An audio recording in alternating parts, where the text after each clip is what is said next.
Par exemple, pourquoi voit-on toujours les mêmes experts, entre guillemets, sur les plateaux de télévision ? Alors là, il y a une réponse assez simple. Pourquoi on voit toujours les mêmes experts à la télévision ? C'est parce qu'ils répondent quand on les appelle.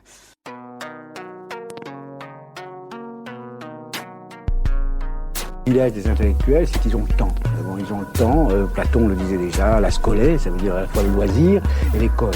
Bon, alors ce sont des hommes d'école qui peuvent prendre le temps de réfléchir, d'interroger, de réfléchir sur eux-mêmes, sur les autres, etc. Et de ce fait, ils peuvent rendre explicites des choses implicites.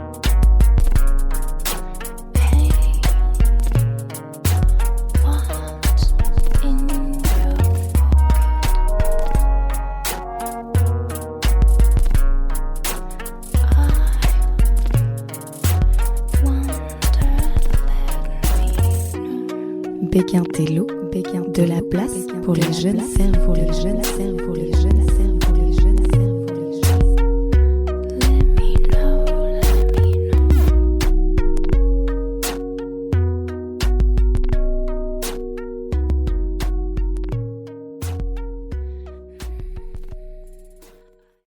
Bienvenue pour ce 8e et dernier épisode de Béguin-Tello, le podcast qui donne de la place aux jeunes cerveaux.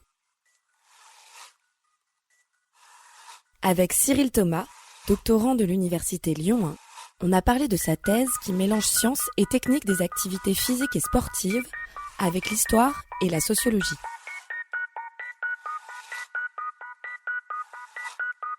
Cyril, qui a soutenu son travail de recherche en novembre 2021, s'est intéressé aux relations franco-kenyanes dans les courses de fond, ou plus généralement l'athlétisme, avec les lunettes du processus postcolonial particulier du Kenya à travers le sport. Ce qui va suivre est brûlant d'actualité. Nous sommes début juillet 2024. Dans quelques jours, les Jeux Olympiques vont avoir lieu en France. Nous venons de vivre une dissolution de l'Assemblée nationale qui semble porter l'extrême droite en bonne position. Nombreux médias ne se cachent plus ou ne se cachent pas d'une xénophobie de plus en plus assumée. Les divisions sont intenses et l'histoire semble se répéter. Nombreux et nombreuses d'entre nous ont peur de voir la France retourner aux mains du fascisme. Avec Cyril, on a parlé de racisme, des marques de l'histoire coloniale de la France et de l'Occident sur le continent africain, mais aussi sur les mentalités en métropole, ou encore du traitement médiatique empli de stéréotypes sur les athlètes kenyans. On comprend alors le rôle du sport et des compétitions internationales dans la diplomatie et la reconnaissance d'un État sur la scène mondiale, particulièrement après avoir été colonisé pendant plus de 80 ans. C'est aussi le dernier épisode de Béguin-Tello. En 3 ans, j'ai lu 8 thèses et passé plusieurs semaines à apprendre le montage, faire des grilles d'entretien poussées et surtout rencontrer des chercheuses et des chercheurs passionnantes et passionnants, investis dans leur domaine. J'en profite donc pour remercier énormément l'Université Lyon 1 qui a permis, grâce à un partenariat financier, de rendre possible les 6 derniers épisodes. Un grand merci aussi à Lise Moreau pour la lecture de tous les textes qui ponctuent cette série de podcasts, ainsi que Maria Bohorquez qui a assuré le graphisme de l'émission. Évidemment, merci à toutes celles et ceux qui m'ont fait des retours ou ont aidé à la propagation du projet. Jonas, Malika, Lucille, Emma, Marix, Gwenaëlle, Ira. Et tous les autres pour vos encouragements précieux. Enfin, je suis très reconnaissante de toutes les personnes passées derrière mon micro pour ce projet de cœur. Gaïa, Nicolas, Cassandre, Siem, Lucille, Élise, Siloé et Cyril. J'espère pouvoir continuer à faire de la vulgarisation scientifique. J'espère aussi qu'un jour nous arriverons à vivre tous ensemble, sans peur de l'autre, et que la connaissance, la vraie recherche, pas les débats d'opinion et la polémique, sera enfin réellement encouragée, financée et valorisée. Qu'on donne la place qu'elle mérite à la jeunesse qui creuse, qui pense, qui questionne, qui analyse et surtout qui cherche. Bonne écoute.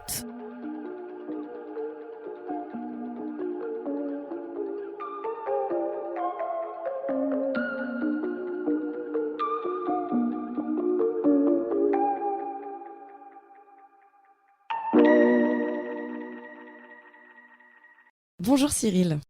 Bonjour. Merci beaucoup d'avoir accepté de participer à ce dernier épisode de Béguintello, l'épisode 8. T'arrives tout droit de Saint-Étienne en plus, donc t'as pris le train même pour venir, donc merci beaucoup. Merci à toi. Ta thèse parle des relations franco-kenyanes dans les courses de fond.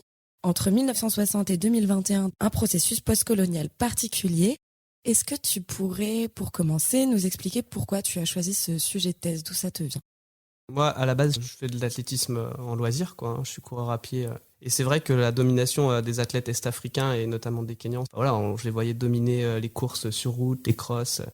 Au départ, ce qui m'intéressait, c'était peut-être d'interroger déjà leur domination, comprendre comment ces athlètes arrivent à dominer l'espace athlétique. Et puis après, c'est vrai qu'au fur et à mesure de mes recherches, des consultations d'archives, je me suis plus intéressé à comment un pays comme la France, qui n'avait pas de relation avec le Kenya au moment de la colonisation, on est venu à développer des relations athlétiques assez poussées quand même, qui ressemblent parfois aux relations entre la France et le Maroc en athlétisme. Alors que le Maroc a été colonisé par la France, il y a des relations de longue date, relations un peu privilégiées même entre les deux pays. C'est un vaste sujet dont on va parler. Ce qui est très intéressant dans ton travail, c'est que, donc toi, à la base, tu viens de STAPS. Sciences et techniques des activités physiques et sportives. Que tu as mêlé donc avec de la sociologie, de l'histoire et même presque de la géopolitique. Alors c'est pas dit clairement dans ta thèse, mais il y a quand même un aspect un peu géopolitique dans ton approche. Ce que tu commences à dire dans l'introduction de ton travail, c'est que le sport regorge d'exemples d'aires géographiques particulièrement performantes dans certaines disciplines. T'en parlais tout à l'heure avec le Kenya pour la course à pied, qui ont des réputations de spécialistes. La course à pied, c'est un endroit particulier, donc ce qu'on appelle maintenant l'athlétisme. La base de ton travail, c'est qu'il y a beaucoup d'explications de la domination des Kenyans sur la course qui se basent sur les sciences du vivant et qui négligent du coup les aspects socio-culturels et socio-économiques que toi, tu étudies beaucoup dans ta thèse.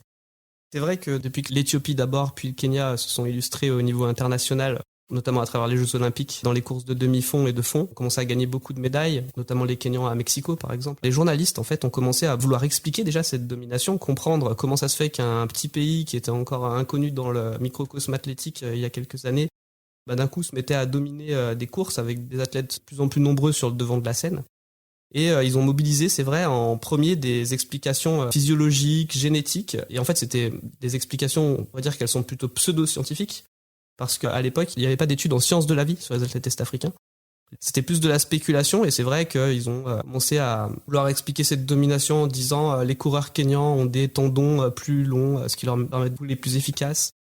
Ils ont une capacité à utiliser l'oxygène meilleure, ils ont des poumons plus grands, enfin il y a tout un tas des muscles différents, bref, tout un tas de paramètres qui ont été évoqués pour comprendre cette domination, mais en premier, ça n'a jamais été effectivement les paramètres socioculturels, notamment par exemple le fait que l'athlétisme s'est construit progressivement pendant la colonisation. Petit à petit, des athlètes ont émergé, ils ont servi d'exemple à de futures générations d'athlètes.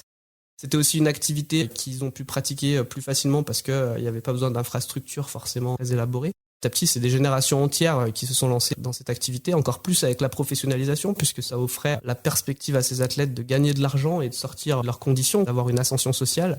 Ça témoigne aussi quelque part d'une vision différenciée de l'athlète et même plus largement de l'Africain. Déjà à la fin du 19e siècle, début du 20e siècle, on avait tendance à attribuer des paramètres physiques différents pour les peuples colonisés. Par exemple, fréquemment, les athlètes africains à des animaux. On utilisait le vocabulaire de sauvage. Alors que l'athlète européen, lui, il est davantage considéré comme faisant preuve d'intelligence, faisant preuve de finesse, précision. Voilà, c'était pas du tout la même approche en fait entre les deux types de populations et ça s'est retranscrit dans l'athlète est-africain à qui on attribuait un organisme différent de l'athlète européen. Ton cadre d'analyse repose sur les post-colonial studies. Est-ce que tu peux nous expliquer ce que c'est, à quoi ça correspond ces post-colonial studies qui ont été développés aux États-Unis et en Angleterre dans les années 70? Des champs d'études qui sont apparus sur les campus anglo-saxons et qui visaient en fait à comprendre les traces, les héritages de la colonisation sur les sociétés actuelles. On sait que c'est notamment en tout cas une facette des post-colonial studies et celle que moi j'utilise dans ma thèse. C'est l'idée de comprendre les répercussions en fait de la colonisation sur les sociétés actuelles. C'est le fait de ne pas considérer la période post-coloniale en rupture avec la période coloniale, mais en fait d'essayer de comprendre ce qui se passait dans la période précoloniale, ce qu'a engendré la période coloniale et quelles ont étaient les répercussions dans la période post-coloniale. On essaie de dépasser une dimension chronologique pour aller vers quelque chose qui serait plus de l'ordre de l'héritage. Ce qui est intéressant aussi dans ton sujet de thèse, c'est que pour le coup, le Kenya n'est pas une ancienne colonie française et que toi, tu analyses vraiment les relations entre la France et le Kenya autour de l'athlétisme. Et donc ça permet, je trouve, de faire un petit pas de côté, puisque le Kenya n'était pas une nation directement colonisée par la France, mais par l'Angleterre en réalité. Ça permet de montrer des mécanismes encore plus forts. On est vraiment sur des relations post-coloniales et non coloniales. C'est quoi la différence entre les deux ? Les relations coloniales se limiteraient aux relations qu'ont eu une ancienne métropole et une ancienne colonie pendant la colonisation. Et dans le champ sportif, alors effectivement, la France n'a eu aucune relation coloniale avec le Kenya. Le Kenya a été indépendant en fin 63, donc pas de relation pendant la période coloniale. La France avait par contre des relations sportives assez poussées, notamment en athlétisme, avec certaines nations qu'elle colonisait donc pendant la colonisation. C'était le cas par exemple avec l'Algérie, avec le Maroc, avec la Tunisie, où les coureurs de demi-fond marocains, algériens et tunisiens alimentaient beaucoup les équipes de France d'athlétisme, parce qu'il y avait des coureurs performants dans ces pays. Ils avaient le droit dans les règlements de concourir pour la France, et dans les compétitions internationales, ils le faisaient. Par exemple, Alain Mimoun, en 1956, qui était algérien, en 56, il gagne une médaille d'or pour la France. Bouguera El Wafi, en 1928, algérien, il gagne une médaille d'or pour la France. La France, en fait, avait des relations qui étaient plutôt tournées vers son empire colonial. Et en fait, ce qui est intéressant, c'est le fait de voir que malgré cette absence de liens coloniaux, dans la manière d'appréhender les relations avec ce pays, avec ses institutions, avec ses acteurs, on a des mécanismes qui font penser à ce qui se passait aux configurations entre la France et ses anciennes colonies. Pour finir un petit peu avec le cadre de ton travail, et avant de rentrer un peu dans le dur, quelle a été ta méthode de recherche ? Qu'est-ce que tu as utilisé comme matériaux pour appuyer toute ta réflexion ? Et comment tu as basé cette approche socio-historique du sport et de l'athlétisme entre la France et le Kenya ? Je me suis basé sur une triangulation de données, 3 sources de données différentes. J'ai d'abord commencé par consulter des sources d'archives de presse, donc de revues spécialisées dans l'athlétisme, paraissaient dans les années 60. Chose intéressante, l'athlétisme, donc la revue officielle de la fédération, elle a l'avantage aussi d'inclure des archives institutionnelles, compte rendu des comités directeurs, des bureaux fédéraux, enfin toutes les instances de la fédération française. Donc ça permettait d'avoir à la fois un regard presse et un regard un peu plus officiel.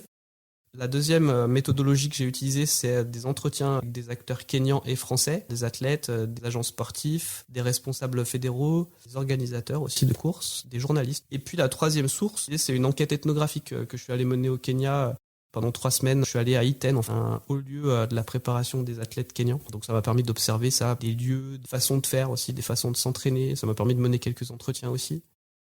Donc tout ce travail, notamment d'archives, est très intéressant parce que tu analyses énormément les discours et donc en fait les mentalités de l'époque qui sont diffusées, qui sont véhiculées. On va y revenir. On arrive dans ta première partie de ton travail qui s'intéresse vraiment aux relations entre la France et le Kenya, par le prisme bien sûr de l'athlétisme. À la fin du 19e siècle, donc c'est un pays colonisé, le Kenya, par les Anglais. Tu parles à cet endroit-là de sport moderne diffusé dans le monde par les empires coloniaux. C'est quoi déjà un sport moderne ? En histoire du sport, on distingue les jeux antiques, par exemple les jeux olympiques tels qu'on les pratiquait dans l'Antiquité, ou les jeux traditionnels, c'est-à-dire ces activités d'un fort ancrage régional. Par exemple, je sais pas, on pourrait citer la lutte bretonne, enfin des activités qui ont une diffusion très régionale. On distingue ces activités des sports modernes qui seraient nés, eux, à la fin du 19e siècle. D'abord en Grande-Bretagne et puis ensuite par capillarité qui se sont diffusés en Europe et dans les empires coloniaux. Le sport moderne, il possède la caractéristique en fait de rompre avec l'aspect religieux. Donc, les Jeux antiques, c'était une fête religieuse. Les Jeux olympiques modernes, ça ne l'est pas, par exemple. Et qui se caractérise par une institutionnalisation croissante des clubs, des fédérations nationales puis internationales, des compétitions internationales, une harmonisation des règlements, des lieux de pratique. Aujourd'hui, là, nous, on enregistre en juin 2024.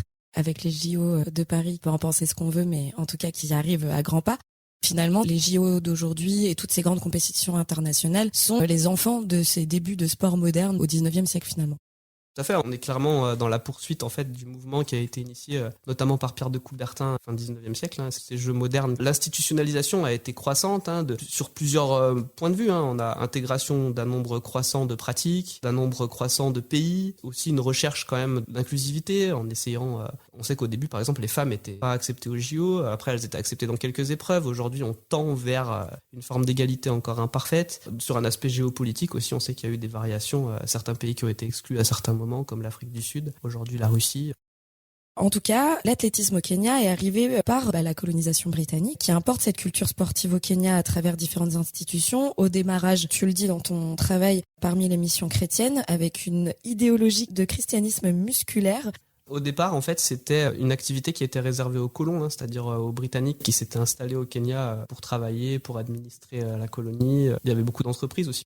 L'athlétisme, comme les autres sports, était davantage réservé aux colons, c'était pour les occuper, les divertir. Et puis, petit à petit, est venue l'idée d'inclure ceux qu'ils appelaient les indigènes, c'est-à-dire les habitants des colonies, dans ces pratiques. C'est davantage l'initiative d'individus passionnés par l'athlétisme qui voyaient un moyen justement de propager cette idéologie du christianisme musculaire qui faisait le lien entre la religion chrétienne et le sport, assainir les corps, les esprits, selon une vision chrétienne. Et puis petit à petit, c'est des choses qui se sont organisées. On a d'abord complètement différencié la pratique. Il y avait d'un côté les compétitions entre colons et de l'autre côté les compétitions entre populations colonisées. Puis petit à petit, il y a eu des confrontations entre les deux. L'athlétisme kényan qui s'est structuré au sein de la fédération kenyane en 1951, puis qui a adhéré au mouvement de l'athlétisme international en 1954, au CIO en 1955, pour permettre la participation du Kenya aux Jeux Olympiques dès 1956. Donc ça s'est fait un peu progressivement, mais petit à petit, donc le Kenya est arrivé sur la scène internationale de l'athlétisme. C'est vraiment dans les années 60. Tu expliques que le Kenya s'affirme mondialement jusqu'au milieu des années 90. C'est un petit peu toute ta première partie. Le Kenya s'affirme sur la scène internationale. Comment ça se passe? Quelles sont les étapes? Il y a eu d'abord une première médaille olympique en 64, Wilson Kiprugut sur 800 mètres, qui fait 3e. En 65, il y a Kipchoge Keino qui bat 2 records du monde, 3000 et 5000. On commence à prendre au sérieux un peu le Kenya en se disant c'est un pays qui a un certain potentiel, etc. Et puis en 68, il y a les Jeux de Mexico, des Jeux qui se déroulent à 2400 mètres d'altitude. Les athlètes kenyans, là, sur une délégation de 15 athlètes, ils font 8 médailles, quelque chose d'assez exceptionnel, dont 3 médailles d'or. Et donc là, c'est un peu l'explosion au grand jour du Kenya. On a quand même douté à ce moment-là de leur capacité à briller en demi-fond parce qu'on se disait s'ils ont gagné autant de médailles, s'ils ont autant brillé, c'est parce que Mexico est à 2400 mètres d'altitude, qui est la même hauteur que les hauts plateaux kenyans où s'entraînent ces athlètes, qu'on appelle la vallée du Rift au Kenya, d'où beaucoup d'athlètes sont originaires. On doute quand même du Kenya en se disant c'est peut-être qu'un passage, ils ont bénéficié de cette accoutumance qu'ils auraient à l'altitude. Là encore, il n'y avait rien de scientifique, c'est ce qu'on disait dans la presse. Puis après, progressivement, les compétitions au niveau de la mer ont prouvé le contraire. Il y a déjà eu les Jeux du Commonwealth en 1970 où ils font aussi plusieurs médailles. En 72, à Munich, ils font à nouveau 5 médailles. L'évidence était là, le Kenya est une nation phare du demi-fond mondial. On va s'arrêter un petit peu sur ce que tu as dit tout à l'heure. Dans les analyses d'archives que tu fais et du traitement médiatique aussi de ces athlètes kenyans, on l'a peut-être pas assez dit, mais il y a aussi l'Éthiopie en parallèle qui se développe énormément sur l'athlétisme. Là où l'Éthiopie est plus institutionnalisée, le Kenya, ça va plus se faire petit à petit, brique par brique. En tout cas, c'est l'impression que ça donne dans ton travail. Mais en effet, au début, le traitement médiatique est toujours justifié par des choses qui ne sont pas de leur travail, de leur endurance, du fait qu'ils s'entraînent énormément, que la température équatoriale de leur pays les aidait dans les entraînements, et aussi physiologique, donc les longues jambes, on parlait du fémur, qui leur permettent des foulées plus amples, etc. Et donc en fait, c'est intéressant de voir que c'était pas forcément conscientisé, que c'était une mentalité de l'époque, mais qu'en tout cas, il y avait quand même des biais racistes. Oui, tout à fait. Il y a toujours cette manière différenciée, en fait, de traiter les athlètes africains par rapport aux athlètes européens. Ça, c'est des choses qui ont été notamment montrées par Edward Said, son livre L'Orientalisme, où il explique qu'on a toujours cette vision d'une altérité de l'athlète africain, noir. On s'imagine des choses, en fait, sur l'Orient. Quand je dis l'Orient, c'est dans les termes de Said pour différencier l'Occident, c'est-à-dire les États-Unis et les pays européens. Et donc c'est vrai qu'on a cette altérité qu'on confère aux athlètes africains où on imagine qu'en fait, s'ils réussissent, c'est qu'ils sont pas faits comme nous, propos de l'époque en fait. On différencie clairement l'athlète blanc de l'athlète noir, qualifie l'athlète noir avec des adjectifs différents de l'athlète blanc. Par exemple, l'athlète blanc est travailleur, l'athlète blanc est rusé, il court intelligemment. L'athlète noir, lui, va être instinctif, il va être doté de qualités naturelles. Tout est rattaché à la nature en fait sur l'athlète noir. Il aurait un don pour la course à pied, il aurait des qualités physiologiques innées, ou alors déterminé par l'environnement dans lequel il évolue, notamment donc l'altitude par exemple, ou le fait qu'il soit dans la nature.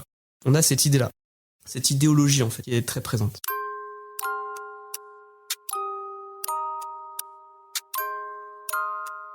Par humanisme, je pense d'abord à la volonté qui poussait William Blake à briser les chaînes de notre esprit, afin d'utiliser celui-ci à une réflexion historique et raisonnée. L'humanisme est également entretenu par un sentiment de communauté avec d'autres chercheurs, d'autres sociétés et d'autres époques. Il n'existe pas d'humaniste à l'écart du monde. chaque domaine est lié à tous les autres. Et rien de ce qui se passe dans le monde ne saurait rester isolé et pur de toute influence extérieure. Nous devons traiter de l'injustice et de la souffrance, mais dans un contexte largement inscrit dans l'histoire, la culture et la réalité socio-économique. Notre rôle est d'élargir le champ du débat.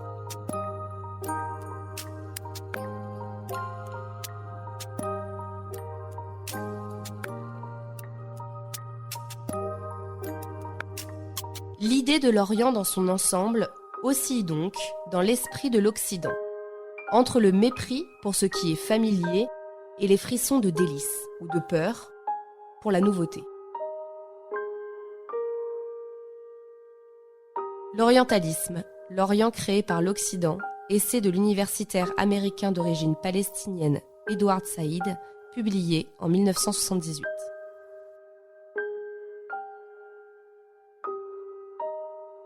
En tout cas, pendant ces JO, plusieurs médailles dans de nombreuses disciplines. Et c'est là que s'opère un véritable tournant pour le Kenya et l'Éthiopie notamment. Et c'est à ce moment-là qu'il y a une grande visibilité du Kenya à l'international.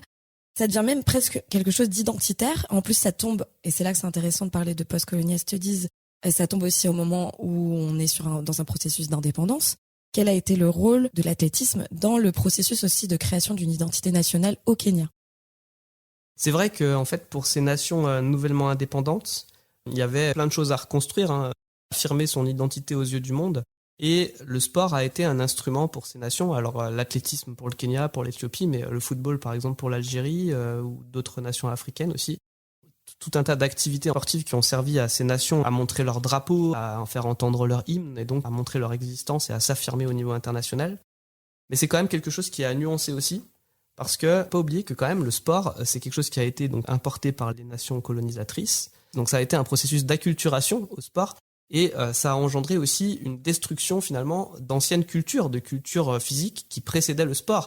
Les colonisateurs jugeaient pas conformes à leur idée du corps, on parlait du christianisme musculaire, pas conformes par exemple avec les valeurs chrétiennes. Par exemple les Kenyans, je sais qu'il y avait des danses qui étaient jugées trop lascives, trop dévergondées par les responsables coloniaux et du coup les activités sportives ont permis de remplacer ces pratiques physiques par des pratiques qu'ils jugeaient plus conformes. Et donc le sport, finalement, c'est aussi un élément culturel des nations colonisatrices qui vient remplacer des éléments culturels des nations colonisées. Donc quand on dit que les nations colonisées s'affirment à travers le sport, oui, c'est vrai, elles montrent leur couleur, elles montrent leur existence, elles montrent une certaine forme de puissance à ce niveau-là, mais c'est aussi qu'elles ont subi ce processus colonial et qu'elles en gardent des traces tangibles.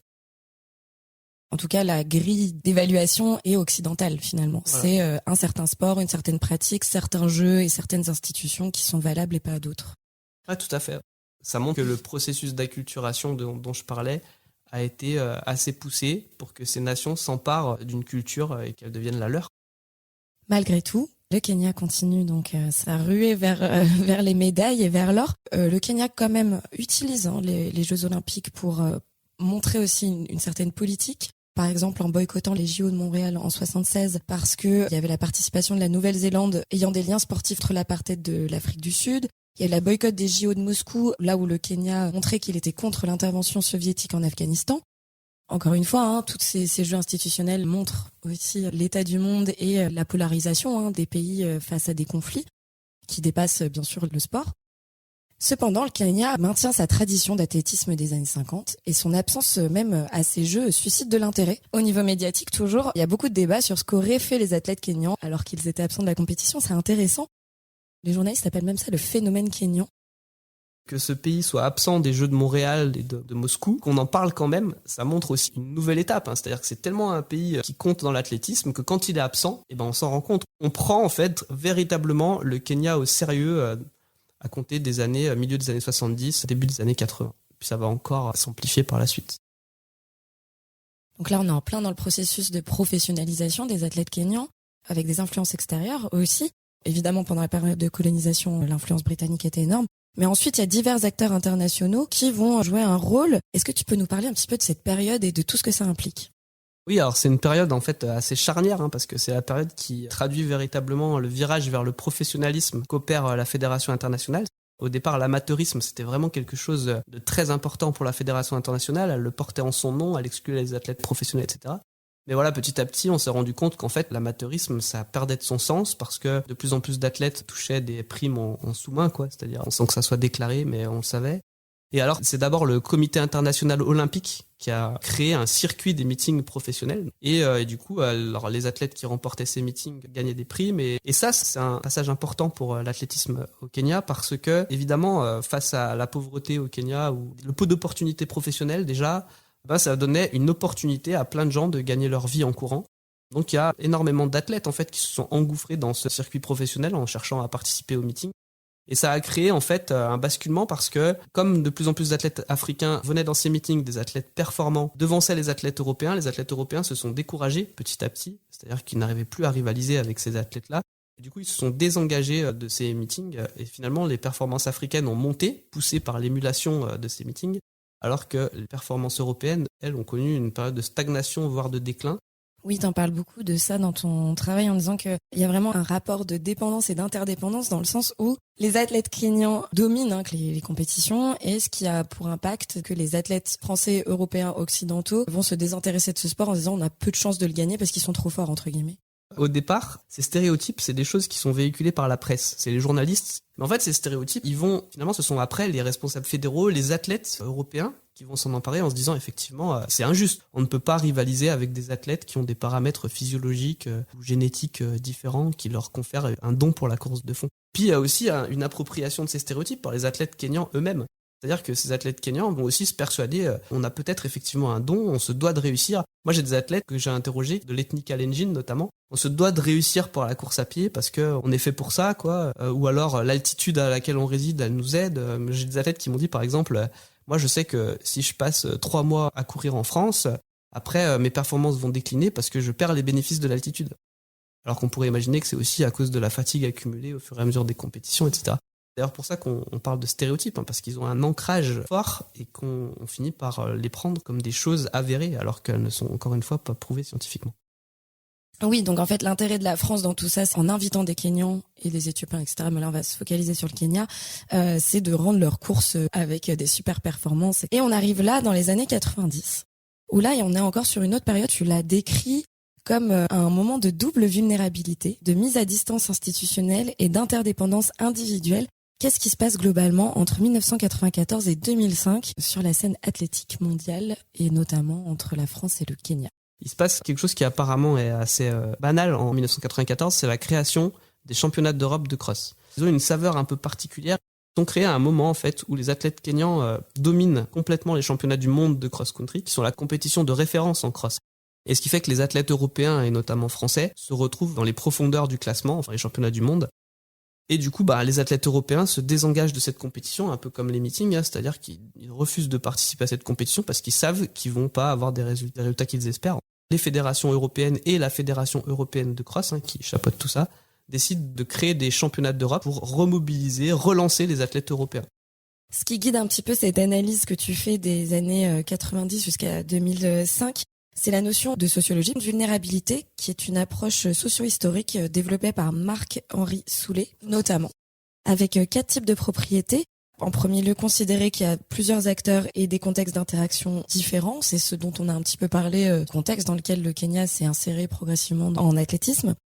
Mais il y a aussi donc une propriété intrinsèquement habilitante, c'est-à-dire la capacité d'action, une forme d'optimisme, d'adaptation, de résilience. Comment ça se traduit cette propriété ?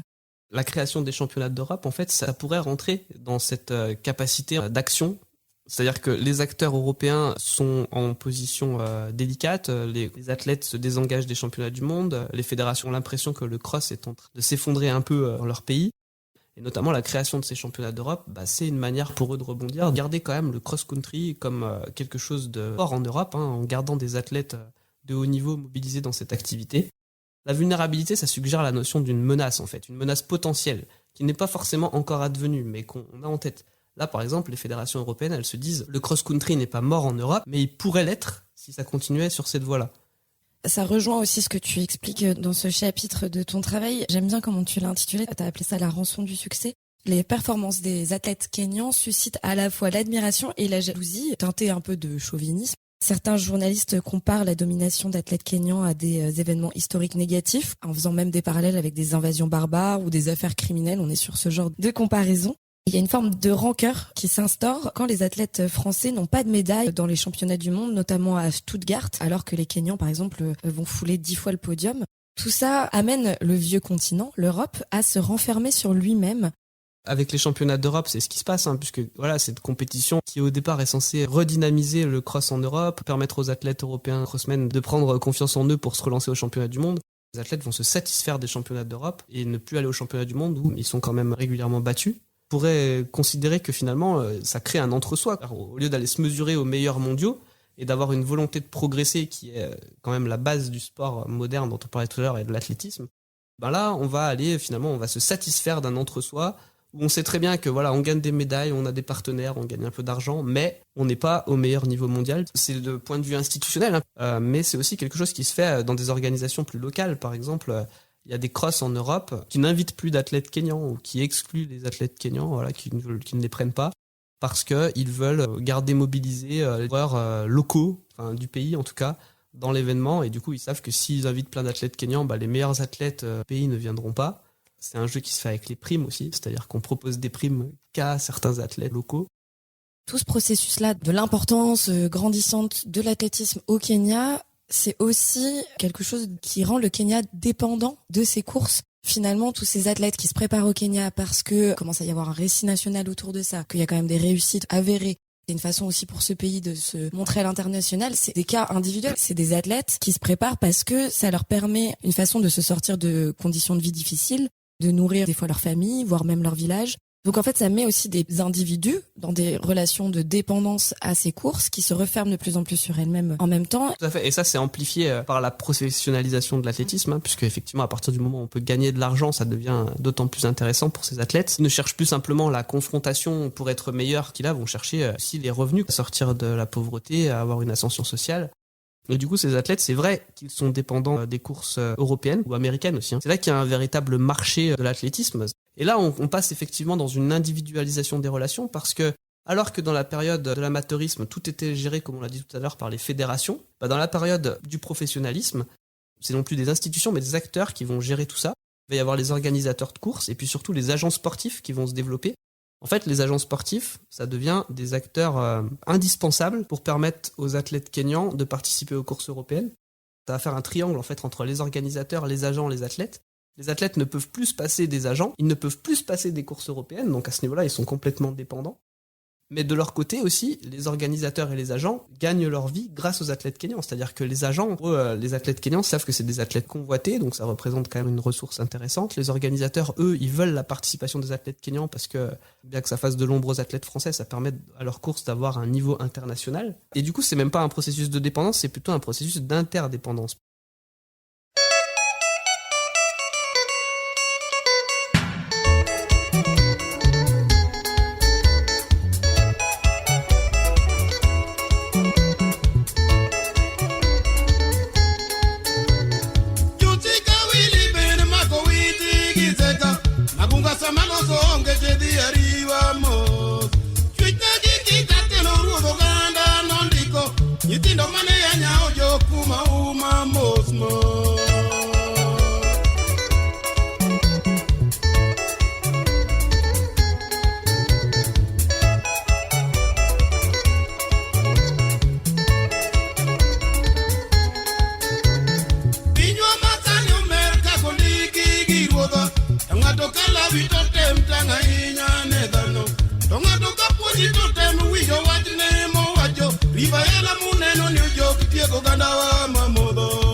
Chul nini nyisa ni ter mos mondi waloso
On arrive dans une phase super intéressante qui est en fait la libéralisation. Finalement, ça devient un réel marché. Et donc là, on est sur des questions financières qui se posent beaucoup plus. Et donc ça bouscule un peu tout l'équilibre initial. En fait, c'est ce qui se passe dans plein d'autres domaines que le sport, bien sûr. Le rôle des agents est vraiment très très important dans ces années-là. C'est des personnes, en général occidentales, qui vont manager des athlètes kenyans et qui vont se faire donc de l'argent sur leur dos, entre guillemets. Ils ont un rôle hyper ambivalent dans ta thèse parce que t'en as interviewé beaucoup. Je pense par exemple à Gwenaëlle Vigo. Ils ont un rapport assez particulier à ces athlètes parce qu'à la fois, on sent dans leur témoignage qu'il y a une forme d'admiration des athlètes et en même temps, c'est aussi leur gagne-pain. Donc il y a une forme d'utilisation. Effectivement, et ça renvoie un petit peu, on revient sur l'aspect post-colonial, c'est vrai que c'est un regard qui rappelle aussi beaucoup ce qui se faisait dans la colonisation, c'est-à-dire que dans la littérature coloniale, on avait cette ambivalence avec une admiration parfois pour l'indigène. Par exemple, on vantait son corps, son aptitude à résister à l'effort physique. Et en même temps, on avait une utilisation, on lui attribuait un rôle particulier. Les agents, bien sûr, qu'ils ont une admiration pour les athlètes kenyans. Quand ils en parlent, ils ont des étoiles dans les yeux. Mais en même temps, ils attendent quelque chose d'eux. Et en plus, il y a l'argent qui s'immisce là-dedans. Et forcément, les agents, c'est des gens qui vont parier sur des athlètes, c'est-à-dire qu'ils vont miser sur ces athlètes, ils vont investir de l'argent pour les faire venir. Il va falloir payer souvent la fédération kenyane, il va falloir payer le transport de ces athlètes. Puis en France, comme ils vont participer à plusieurs courses, il va falloir à chaque fois leur payer le transport sur les différentes courses, la nourriture. En fait, tout ça, c'est des frais importants que les agents engagent, qu'après, bien entendu, ils vont réclamer aux athlètes. Et en fait, ils attendent du coup que l'athlète soit performant, qu'il remporte beaucoup de primes pour ensuite être remboursé et prélever leur commission. Ils attendent un retour sur investissement. Et donc, si ces athlètes ne gagnent pas, pour les athlètes, c'est une désillusion terrible parce que cet athlète, il s'engage, il s'entraîne dur pour être repéré par un agent, pour venir en France participer à des courses. Et puis voilà, parfois, il s'est entraîné tellement dur qu'il a peut-être mal géré la forme, la fatigue est là. Du coup, il rentre au pays sans avoir rien gagné. Donc, effort quand même très important parce que l'entraînement pour la course à pied, c'est dur. Ça a été une période de privation, d'éloignement de sa famille, pour rentrer au pays sans rien. En fait, les logiques économiques font que le rapport est très ambivalent. Oui, c'est là que en fait les athlètes passent à un statut presque de produit. Ça illustre, en tout cas, encore une fois, des rapports de domination constants dans le processus post-colonial. Ce que tu notes dans ta thèse, c'est qu'ici, tous les athlètes sont vulnérables, peu importe leur niveau finalement. Alors, tu parlais tout à l'heure du cas où ils sont envoyés au pays sans rien, donc là, évidemment, la vulnérabilité est claire. Mais même les athlètes de haut niveau qui réussissent sont dans une position de vulnérabilité et de dépendance à ces agents, à ces compétitions, aux règles internationales. Quel est un peu l'état d'esprit des Kenyans ? En fait, les athlètes que j'ai interrogés, ils sont reconnaissants. Pour eux, être repérés par un agent sportif, c'est déterminant, vraiment une étape très importante de franchie parce que ça veut dire un potentiel billet vers l'Europe pour sortir d'Afrique et participer à des compétitions lucratives à l'étranger. Mais en plus, la fédération kenyane, à un moment donné, elle a été dépassée par les flux d'athlètes kenyans qui sont partis à l'étranger. Et pour pouvoir essayer d'avoir un regard sur ces flux d'athlètes, elle a imposé une règle qui dit qu'il faut avoir une autorisation de la fédération pour pouvoir sortir du pays, pour avoir un visa à l'étranger. Le seul moyen d'obtenir cette autorisation de la fédération, c'est de passer par un agent. Quelque part, la fédération kenyane, en faisant ça, elle donne une place très importante aux agents et quelque part même, elle perd un peu de son influence puisqu'elle en donne aux agents. Donc ces agents sont le ticket rentrant pour de l'immigration, pour gagner de l'argent pour ces athlètes. Et qu'en plus, la fédération kenyane leur donne ce pouvoir administratif de permettre des visas, de permettre des transferts. Ça fait comme un cheval de Troie. Enfin, c'est peut-être gros comme mot. Dans la bergerie, c'est une image qui est parfois utilisée dans la littérature. Ouais. Et là, on est sur des enjeux financiers. On l'a peut-être pas assez dit, mais il y a aussi, en sous-main, les agents qui payent la fédération, qui jouent un petit peu avec toutes ces règles institutionnelles. Et ça, c'est peut-être aussi, d'ailleurs, un préjugé qu'on a sur l'Afrique. On a toujours dit que les dirigeants africains étaient corrompus. Alors, c'est pas qu'un stéréotype pour le cas, en tout cas, du Kenya, parce que, moi, j'ai eu des témoignages qui m'ont expliqué des pratiques clairement douteuses entre des agents et des responsables de la fédération. Puis ça a été aussi avéré, plusieurs personnels haut placés de la fédération kenyane qui ont été traduits en justice pour des phénomènes de corruption. Par contre, les agents se permettent des choses avec la fédération kenyane qui se permettraient pas forcément ailleurs, c'est-à-dire mettre un petit billet en sous-main pour obtenir des avantages. On le fait avec cette fédération. Est-ce qu'on aurait fait la même chose avec une fédération européenne ? J'en suis pas certain. Là, on est encore dans l'altérité des Africains en s'imaginant qu'on peut tout se permettre, en fait, avec ces personnes-là, parce que, en fait, c'est cette idée que l'Afrique, c'est différent, on peut se permettre des choses qu'on se permettrait pas en Europe. Voilà. Donc, encore une fois, effectivement, le stéréotype, il est présent à ce niveau-là. Ça traduit une forme de domination économique, mais plus qu'économique, c'est symbolique aussi. C'est cette image qu'on a de l'Afrique, quoi. On peut y faire des choses qu'on s'autoriserait pas ailleurs. On va avancer un petit peu dans le temps. La troisième partie de ton travail parle de nouvelles formes de vulnérabilité et une reconfiguration institutionnelle. Là, on est dans les années 2006-2020. Tu expliques dans ton introduction qu'au milieu des années 2000, il y a un déclin des courses sur route françaises. Fin 2005, il y a la première édition qui permet de licencier des agents sportifs agréés par la FFA, une régulation de l'activité et l'apparition de l'Atleg, qui est le club d'athlétisme de la Légion étrangère française affiliée à la FFA, qui permet d'obtenir la nationalité française. Toute cette période, en tout cas, montre une conjoncture défavorable économique, d'intérêt aussi pour l'athlétisme, mais aussi une nouvelle forme d'implication institutionnelle comme une forme de nouvelle régulation. Qu'est-ce qui se passe dans les années 2006 après ce pic d'un marché de l'athlétisme dont on a parlé tout à l'heure ? En fait, on passe d'un moment, les années 90, début des années 2000, où le marché des courses sur route, il est assez florissant, parce qu'il y a beaucoup d'épreuves déjà, et beaucoup d'épreuves qui distribuent des primes, et des primes assez élevées. Et puis après, c'est vrai qu'il y a un glissement et qu'il y a moins d'argent. C'est plus difficile pour les courses de trouver des ressources pour créer des primes. Ça devient plus compliqué aussi d'organiser les courses, notamment avec l'aspect sécuritaire. On impose des contraintes toujours plus sécuritaires, ce qui fait que l'espace urbain devient de plus en plus difficile à utiliser pour faire des courses. Et donc, parfois, les organisateurs se tournent davantage vers le trail. Par exemple, un agent sportif me disait que dans les années 90, facilement, il arrivait à faire inviter ses athlètes par les organisateurs qui prenaient en charge le transport, l'hébergement, qui lui donnait parfois une petite prime de notoriété si c'est un athlète qui avait gagné quelques courses par-ci par-là. Et s'il gagnait la course, avait une belle prime à l'arrivée. Et là, il me disait, c'est vrai que dans les années 2010, après, les athlètes ne payent pas leur dossard. Par contre, on leur paye plus l'hébergement, on leur paye plus les frais de transport, on leur donne plus de primes de notoriété.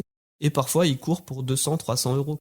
Pour rentabiliser tous les frais qu'ils mettent en jeu pour participer à différentes courses, il faut qu'ils courent beaucoup plus, donc risque de blessure, risque de surmenage, risque de baisse de forme.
Donc c'est de plus en plus dur de gagner sa vie avec l'athlétisme, c'est de plus en plus dur pour les Kenyans de venir en France et en Europe pour courir. Tout est beaucoup plus condensé, il faut être beaucoup plus performant, donc il y a une sorte de grosse pression. Et en parallèle, du coup, se développe énormément la pratique du dopage.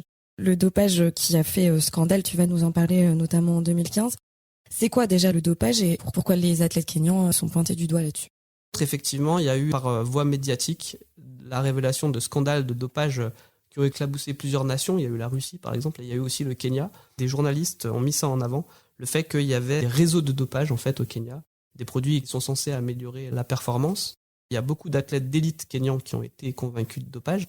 Ce qui différencie les cas de dopage au Kenya d'autres pays du monde, c'est que plus de 75% des athlètes convaincus de dopage sont des athlètes de second rang, c'est-à-dire qu'ils sont au-delà de la 10e, voire de la 100e place kenyane. Ils n'ont aucune chance d'être sélectionnés aux championnats internationaux. Mais en fait, c'est des athlètes qui vont donc avoir recours au dopage davantage pour être performants dans les courses sur route, qui donnent un peu d'argent, pour pouvoir aller dans des compétitions secondaires, mais où ils vont pouvoir mener une carrière professionnelle et notamment enchaîner des courses, réduire la fatigue en enchaînant les courses. C'est un dopage un petit peu artisanal. Il y a des études qui ont montré que si les athlètes de haut niveau vont plus facilement avoir recours à l'EPO, qui est quand même un produit cher et qui demande de certaines connaissances quand même, les athlètes de second rang, eux, ils vont plus avoir recours à des produits facilement détectables, un dopage vraiment pas très organisé. Oui, puis tu expliques que le dopage au Kenya est facilité parce que les substances sont facilement disponibles, qu'il n'y a pas de programme d'éducation antidopage aussi dans le pays et que c'est aussi favorisé donc par la précarité et les pressions financières des Kenyans qui pratiquent l'athlétisme.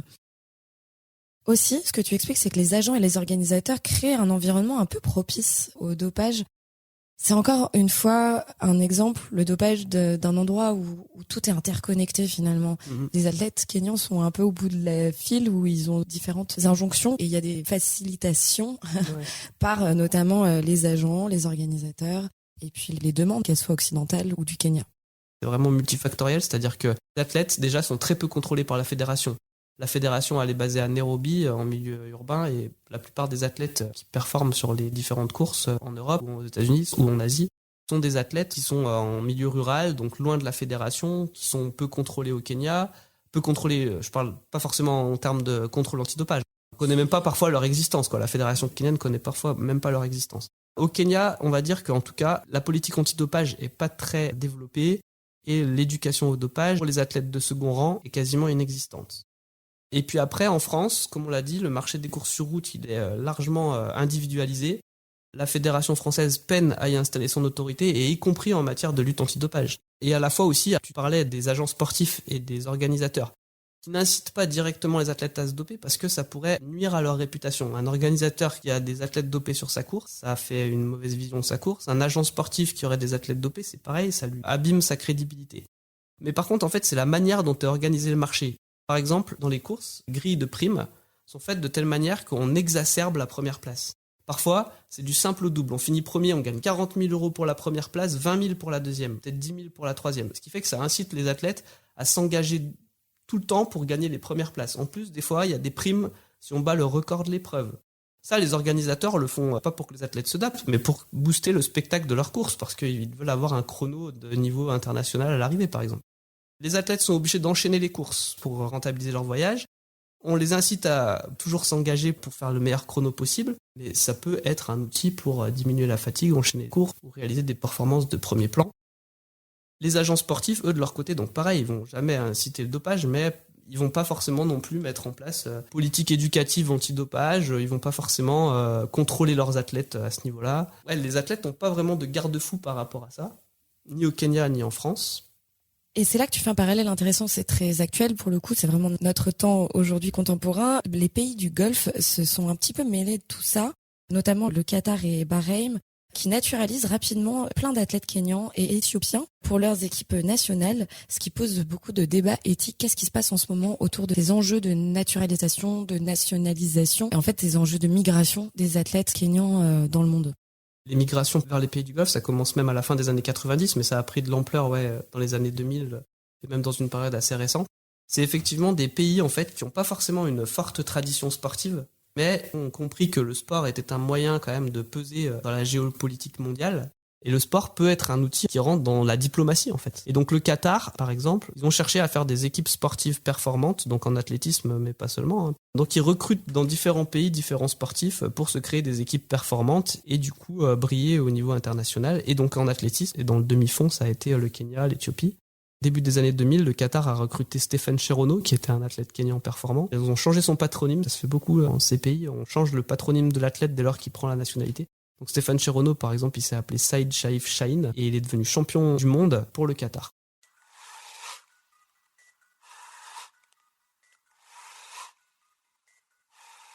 Il ne faut pas essayer de fixer l'homme, puisque son destin est d'être lâché.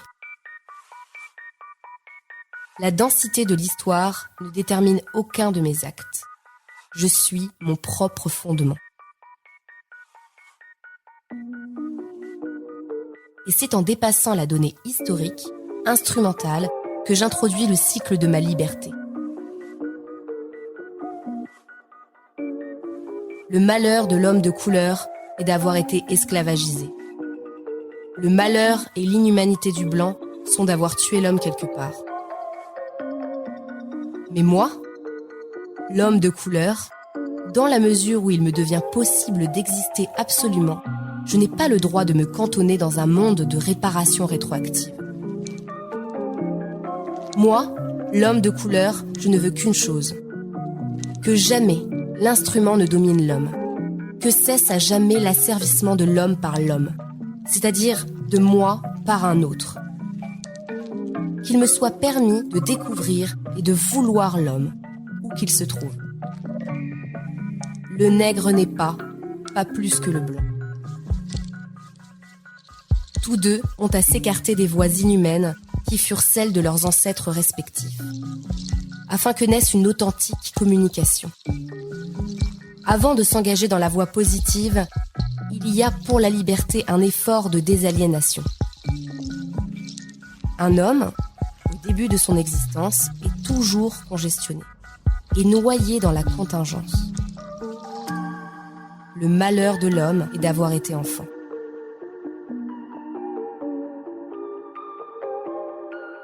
C'est par un effort de reprise sur soi et de dépouillement, c'est par une tension permanente de leur liberté que les hommes peuvent créer les conditions d'existence idéale d'un monde humain. Supériorité ? Infériorité ? Pourquoi tout simplement ne pas essayer de toucher l'autre, de sentir l'autre, de me révéler l'autre ? Ma liberté ne m'est-elle donc pas donnée pour édifier le monde du toit ? À la fin de cet ouvrage, nous aimerions que l'on sente, comme nous, la dimension ouverte de toute conscience. Mon ultime prière, ô mon corps, fais de moi toujours un homme qui interroge.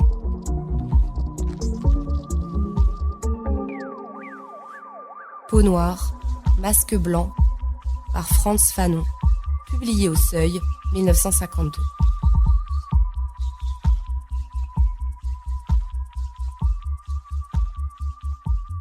Tu l'as expliqué tout à l'heure, il y a un peu moins d'influence des agents depuis le milieu des années 2000. Mais du coup, la réaction des athlètes au niveau individuel, ça va être de plus en plus d'utiliser leur réseau personnel ou familial pour créer des modèles d'entraide, de réduire un petit peu la dépendance qu'ils ont avec les agents sportifs pour créer de nouvelles formes d'intégration. Qu'est-ce que c'est que ce processus ? Très difficile de mener une carrière professionnelle sur le marché des courses sur route avec tous les frais que ça engage. Les athlètes vont chercher parfois à s'implanter davantage en France, vivre en France en fait pour être au cœur du marché, sans avoir besoin de faire les allers-retours depuis le Kenya trop souvent, et sans avoir besoin parfois aussi d'un agent sportif. C'est-à-dire qu'au départ, dans les années 90, un athlète kenyan qui voulait courir en France, il avait peu de chances d'avoir un compatriote installé en France sur qui il pourrait compter pour l'héberger, etc. Ça, c'est des choses qui se faisaient beaucoup par contre avec les athlètes marocains. Manuel Chotet, un chercheur qui a beaucoup travaillé sur les athlètes marocains, qui a montré ça. Il y a quand même une immigration importante du Maroc vers la France. Il y a beaucoup d'athlètes marocains qui se sont servis de leur réseau en France, de compatriotes installés en France. Ils n'ont pas eu besoin de passer par un agent sportif, ces sportifs marocains. Les Kenyans ne pouvaient pas faire ça dans les années 90. En revanche, dans les années 2010, jusqu'à la période actuelle, ça devient davantage possible puisqu'on commence à avoir des athlètes kenyans qui se sont installés un peu en France. Des athlètes kenyans vont s'appuyer sur ces ressources en France pour se passer des agents sportifs, s'installer en France, ce qui ne veut pas dire qu'ils prennent la nationalité française, mais ils s'installent quelque temps en France. Et puis, ils peuvent comme ça courir dans les courses locales, qui réduisent leurs dépenses et leur dépendance. On arrive vraiment à la fin de ton travail et de ta thèse. Dans ta conclusion, en tout cas, de cette grande partie qui est un peu la période moderne, on va dire. Aujourd'hui, en peut-être 2024, on peut actualiser parce que tu as soutenu en 2021. On en est où au niveau de l'athlétisme et des relations franco-kenyanes ? Alors, je ne saurais pas le quantifier, mais ce qui est sûr, c'est que les athlètes kenyans, ils sont encore beaucoup présents sur les courses françaises. Par contre, il y a d'autres canaux. Comme on le disait, ils passent moins par les agents sportifs.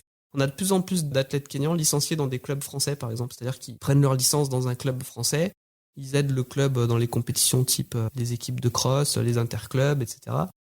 Mais il y a aussi une variable à prendre en compte. Il y a un coup d'arrêt, c'est le Covid. La période Covid a quand même mis un gros coup d'arrêt dans les migrations d'athlètes kenyans vers la France. Mais la tendance, en tout cas, c'est plus d'athlètes licenciés dans les clubs, plus d'athlètes qui s'installent sur place, qui essayent d'éviter de passer par les agents.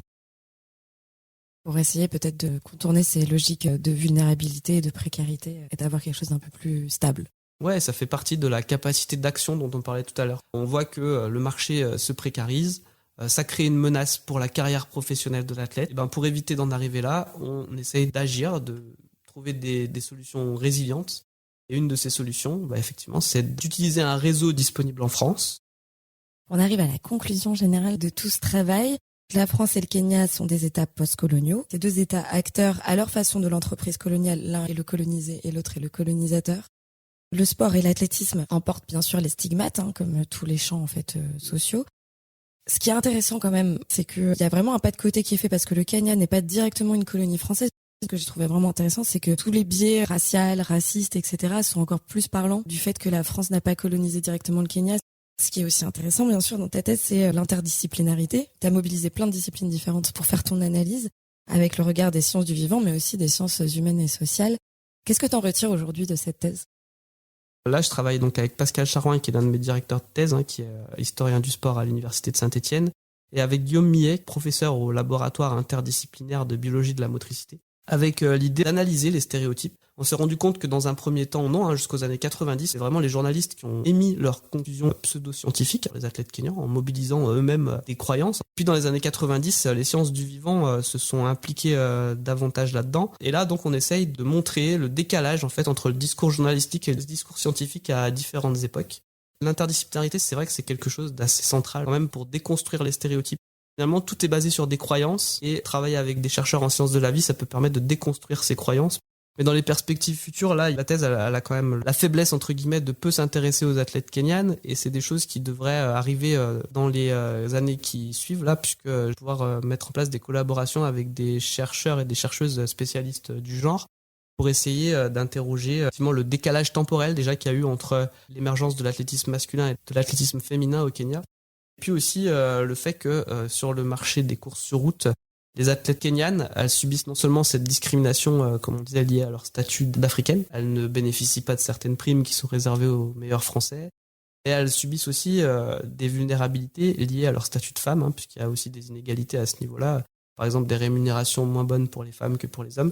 C'est peut-être moins le cas maintenant, mais pendant longtemps en tout cas, les athlètes kenyanes ont certainement eu encore des conditions pour mener une carrière professionnelle encore plus difficiles que leurs homologues masculins. La fameuse intersectionnalité. Si auditeuristes qui écoutez ce podcast, la notion de sociologie et de sport vous intéresse, n'hésitez pas à aller écouter l'épisode Comment devenir footballeuse de Cassandre Ivray de l'Université Lyon 1 aussi qu'on a enregistré il y a une petite année. Merci énormément Cyril d'avoir pris tout ce temps. Merci à toi parce que non, c'est très gentil, très sympathique de me donner l'opportunité de valoriser et de vulgariser mon travail. Donc merci à toi. Ta thèse sera accessible en description pour celles et ceux qui veulent approfondir le sujet. Merci d'avoir écouté ce dernier épisode de Béguin Tello. Au revoir. Au revoir.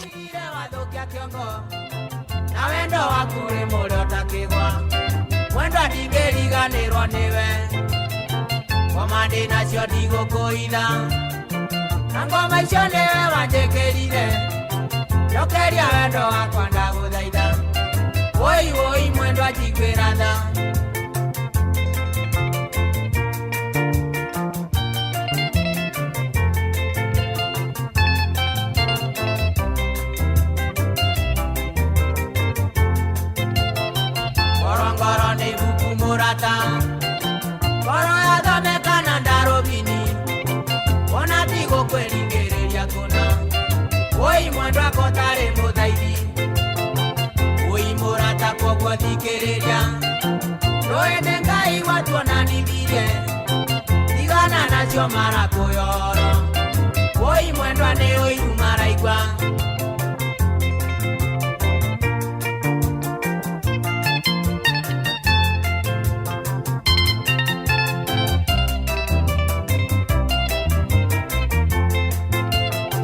Ejo ene mundo ko etioro, na munde jo ene dia ko eteye.